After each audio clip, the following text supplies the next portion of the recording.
Mapagpalang araw mga kalapatids, panibagong araw, panibagong pakikipagsapalaran. At for today's video ay ipapasilip ko lang muna yung ating mga ibon sa pang south at yung ating mga binibreed na pang norte. At tara mga kalapatids, tingnan na natin. Ito yung aking bantay sa loop, lagi nakatambay dyan sa may tungtungan ko pagpapasok sa loop. Higaan niya yan.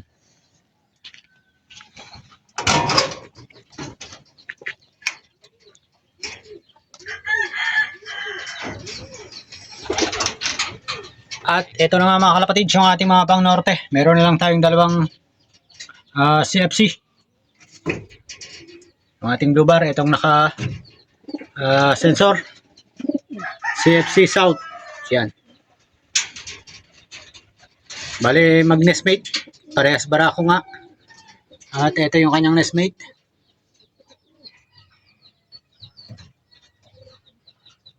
Dalawang CFC na pang South. At meron pa tayong 5 na 1 Oxy South. Ayan. Ito yung ating nestmate na parehas hen. Ating pang South, yung green ang ring. At ito yung kanyang nestmate, yung mahamo natin na si 30. Lagi nakadapo sa kamay pagka inaalok ko.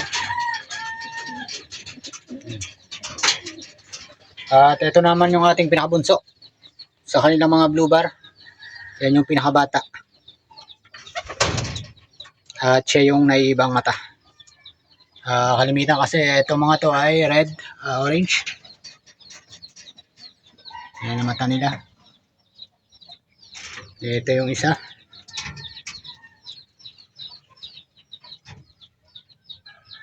Ito yung kay 30. Yung kanyang mata. At ito naman yung ating bunso. Ayan, ibang mata niya. At meron din tayong off color. Ito yung white. White light. May puti sa ulo. Yan, malapit-lapit na rin siyang makakompleto ng naglulugon pa yung balahibo sa ulo. Sa likod, ang ganda ng kulay. Oh. Lumalabas na yung kulay niya. Ang ganda. Medyo mailap lang. Ayan na natin siya dyan. Huwag na natin siyang guluhin at namamahinga. Nag-uusisa. At itong nestmate niya na ayan, blue check. At mag-nestmate nga yung dalawa. Ito at saka ito anak ng gift bird sa atin ni Sir Alan. Yan yung white light. At itong blue check. Yan. At makikintab na nga yung ating mga ibon. Ayan.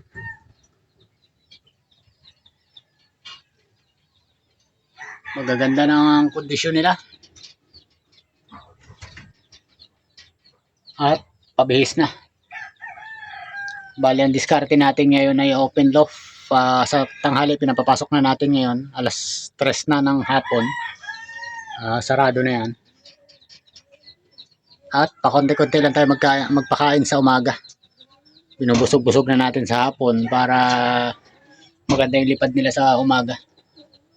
Yan yung sinusubukan kong sistema sa mga ibon natin ngayon. Busog sa gabi. Tamang-tama lang sa umaga. At ito naman yung ating binibilad-bilad, dalawa. Ayan o. Yung ibon na galing kay Chano. At yung anak natang ating ibas na galing kay Purong.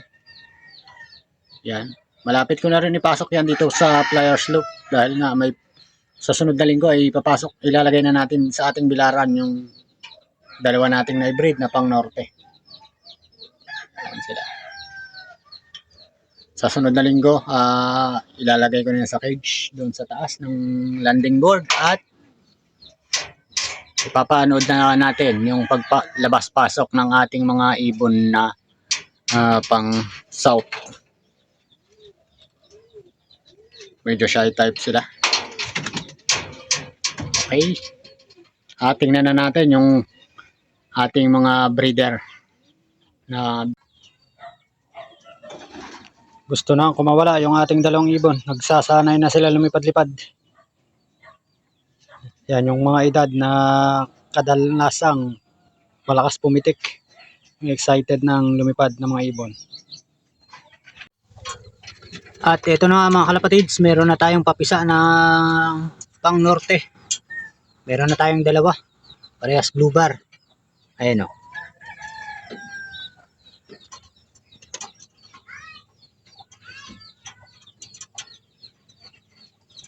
14 days old na inahay. Kaya tamang tama sa sunod na linggo ay ilalagay na natin yan doon sa bilaran.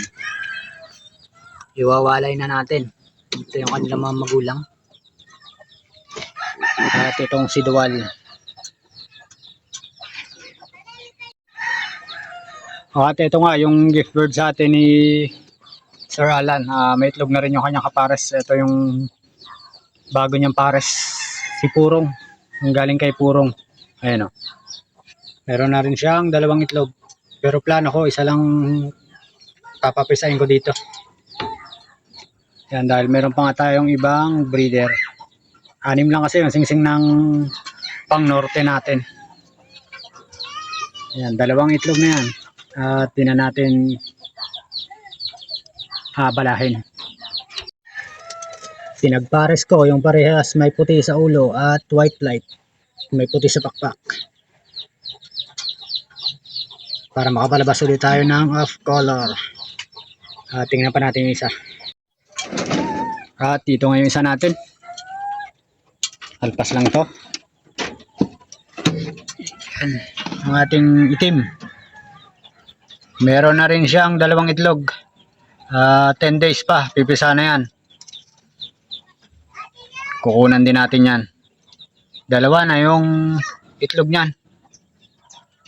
Yung nakaraang clutch niyan, nagpalabas siya ng black tiger grizzle. White grizzle ang pares niyan. Nasa labas lang. Ayun, mayroon na rin siyang dalawang itlog. At yan ang inantabayan na natin sa ating mga breeder ngayon na pipisa. At ito na nga yung pares ng ating itim. Nagpalitan na sila ng paglilimlim. Yung ating white grizzle. Matandang ibon na yan. Matandang ibon na.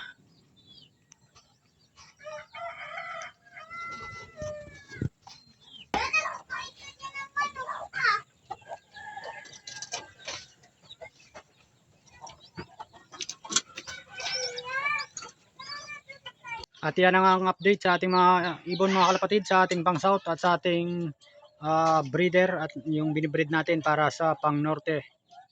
Ayan, maraming salamat mga kalapatid. Salamat sa panonood. Pakihit na lang ang like button at kung hindi ka pa nakapag-subscribe ay paki-subscribe ang ating channel. Momentum Loop sa YouTube at papalo sa Kamanggagawa Ben sa Facebook. Maraming salamat.